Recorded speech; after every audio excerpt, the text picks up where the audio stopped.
जल है तो कल है और जल स्रोत है तो जल है। उसी जल स्रोत को बचाने के लिए पूरे देश में पहली बार तालाब आरती का आयोजन हो रहा है।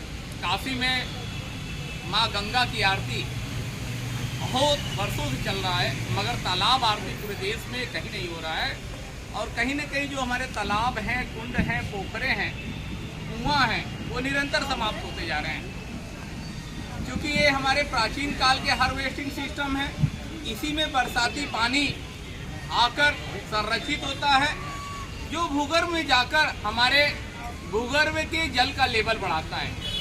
आधुनिक समय में हम लोग इसकी निरंतर उपेक्षा कर रहे हैं, अपने पूजा के अवशिष्ट इसी में डाल दे रहे हैं।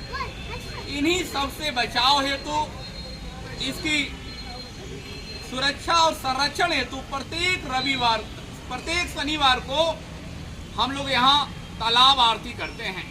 आप देखें कि स्थानीय लोग बड़ी मात्रा में जुटे हैं, जो तालाब आरती करते हैं और साथ ही संकल्प लेते हैं कि हम लोग जल स्रोत का संरक्षण करेंगे, क्योंकि जल स्रोत नहीं होगा तो जल नहीं होगा और जल नहीं होगा तो कल नहीं होगा। आइए मैं आह्वान कर रहा हूँ कि पूरे देश में जहाँ जहाँ तालाब, कुंड, पोखरा है उसको संरक्षित किया जाए। हो सके तो उसको एक दिन किसी आयोजन से जोड़ा जाए। प्रत्येक शनिवार को हम लोग इसी तरह की एक तालाब आरती कराते हैं और कहीं न कहीं इसका जो सकारात्मक प्रभाव पड़ा है कि लोग अब पूजा के अवशिष्ट शाम में फेंकना बंद कर दिए हैं। जब कोई नहीं रहता है तब लाकर फेंकते हैं, मगर अभी आप देखें बिल्कुल तालाब स्वच्छ हैं, सुंदर हैं। जरा आप चारों तरफ तालाब को भी दिखा दीजिए किस प्रकार ये सुंदर तालाब कहीं न कहीं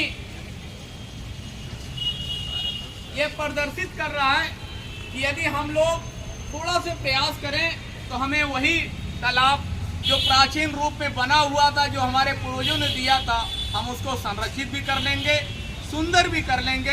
मैं डॉक्टर अशोक कुमार सोनकर, सहायक प्रोफेसर, इतिहास विभाग, सामाजिक विज्ञान संकाय, काशी हिंदू विश्वविद्यालय।